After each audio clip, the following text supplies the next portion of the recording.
Hello friends, and welcome back to my channel, Leila's Lovely Life. I don't know what that was. So today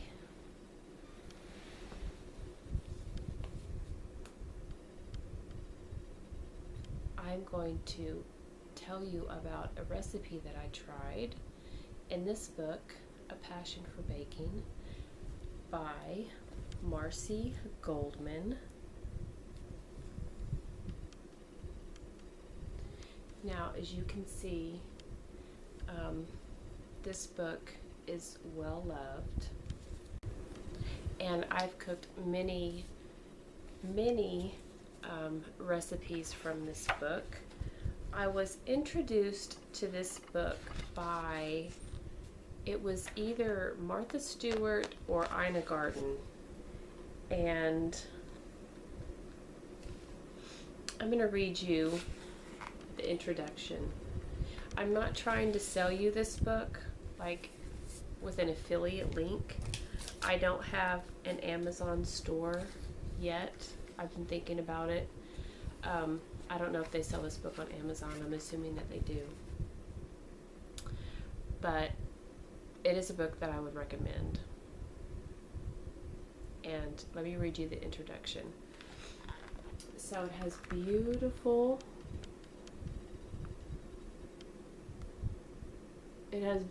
photography. And so it says, "Dear fellow baker, welcome to a cookbook that is my personal invitation to you to a very special baking class. We are going on a baking adventure, a never-ending passion for the flour arts. Consider this: a coffee clatch between friends who meander through many topics of sweet things, pausing to chat and lingering over what we bake and enjoy. This book is my personal and professional harvest of all my baking seasons to date, a collection that is truly a mother lode of great baking.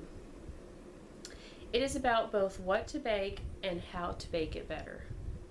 Home baking is the sensory bouquet of all these things: scents, sounds, touches, and visions. But most of all, it is a feeling born of a desire to create, nurture, nourish, and give. Within such magical things, there's a feeling or a unique energy that is, in turn, a taste. It is a taste that cannot be bought, sold, borrowed, or imitated. Homey stuff may not always be picture perfect, but it is absolutely, undeniably beautiful. It is food created with care that is meant to nourish in every way. That said, I intend to share with you each and every trick in the book on baking to make your recipes foolproof and beautiful. A passion for baking is like falling in love with life again and again. We reconnect to those things we love as a matter of choice that seems innate. So it is each time you take out a block of butter, find a recipe, and choose to create something home-baked for yourself. My cat is going after a lizard. It's outside, Cora.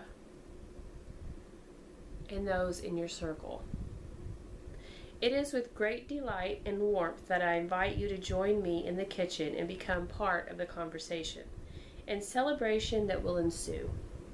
For all of you, my baking readers, who patiently asked for years when I was going to do another book, here at last is the book I promised.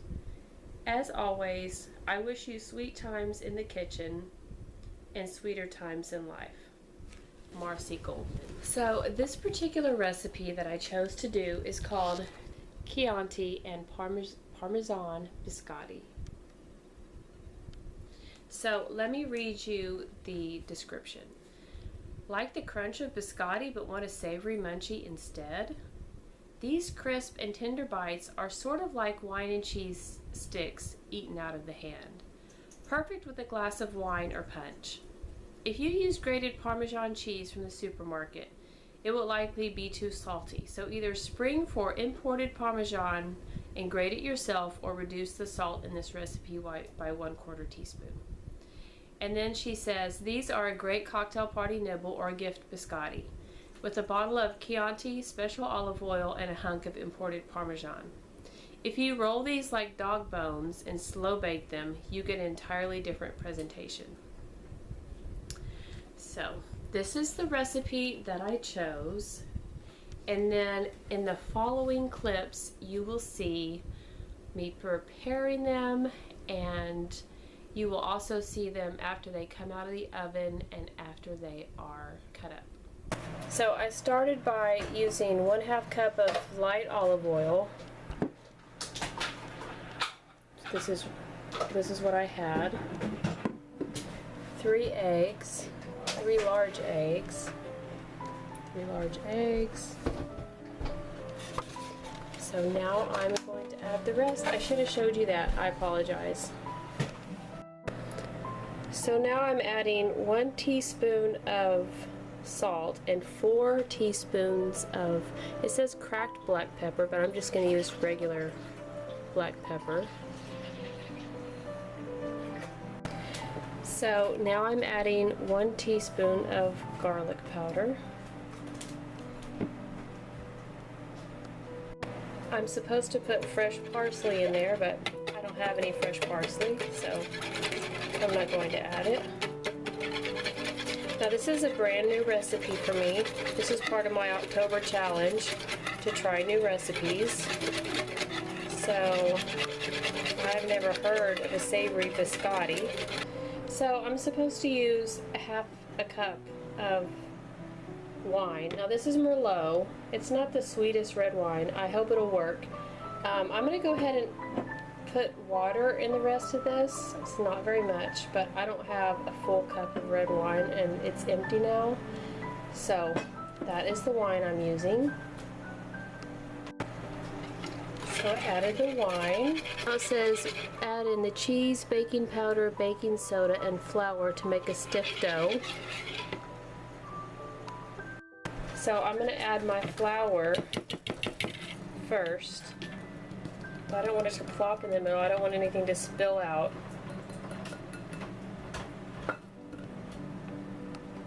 So this is 2 teaspoons of baking powder and 1/4 teaspoon baking soda.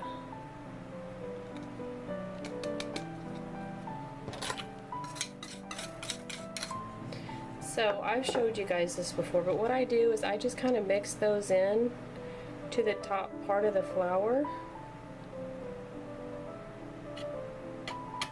before I thoroughly mix the flour in, just so I don't get pockets of baking soda or baking powder.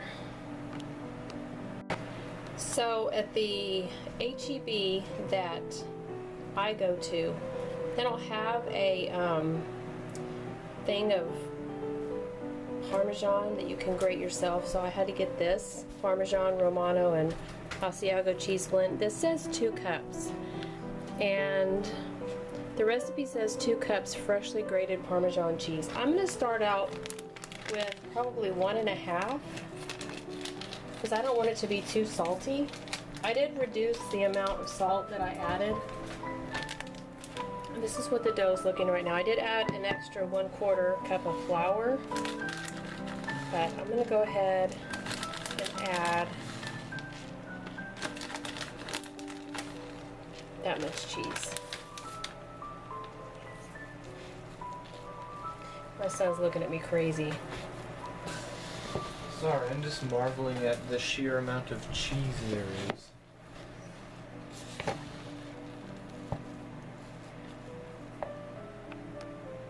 So this is what it looks like after it's cooled. And what I need to do now is, it says,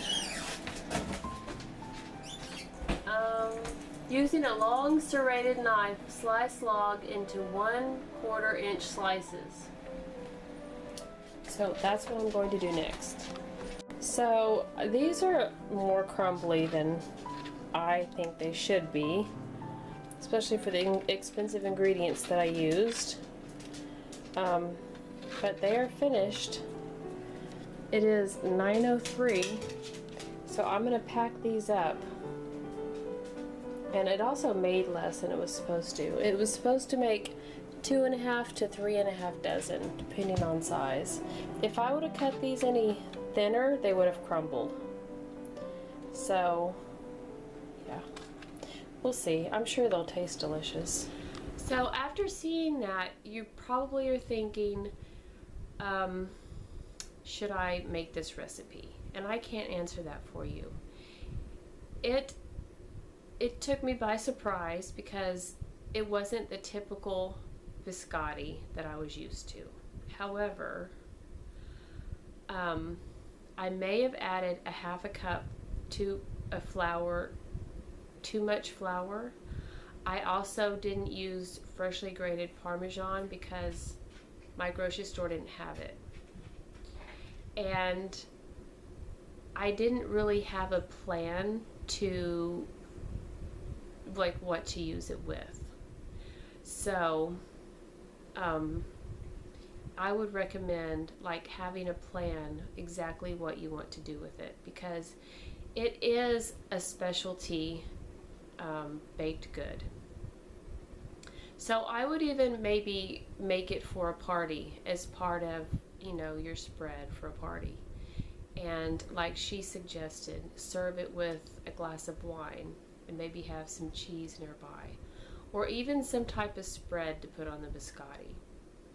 So anyway, I hope that this recipe as part of my October challenge gives you the inspiration to try something that is way out of your comfort zone, that you may not have ever heard of before, like Parmesan Biscotti, Chianti and Parmesan Biscotti.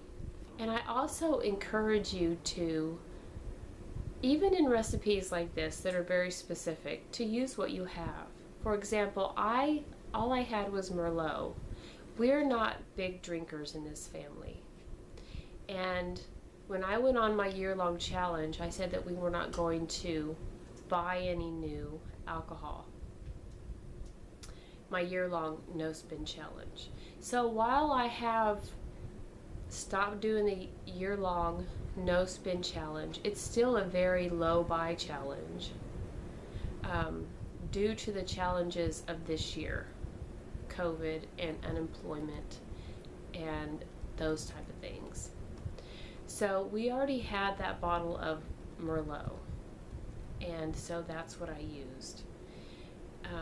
And then I didn't have a block of Parmesan cheese. I had to buy a bag of it. So I encourage you, even in recipes that you're trying out, to make reasonable substitutions. So anyway, I hope you guys enjoyed this video and got some inspiration out of it. If you're not subscribed, please subscribe. I would love to have you here. And I will see you in my next cooking adventure. Bye.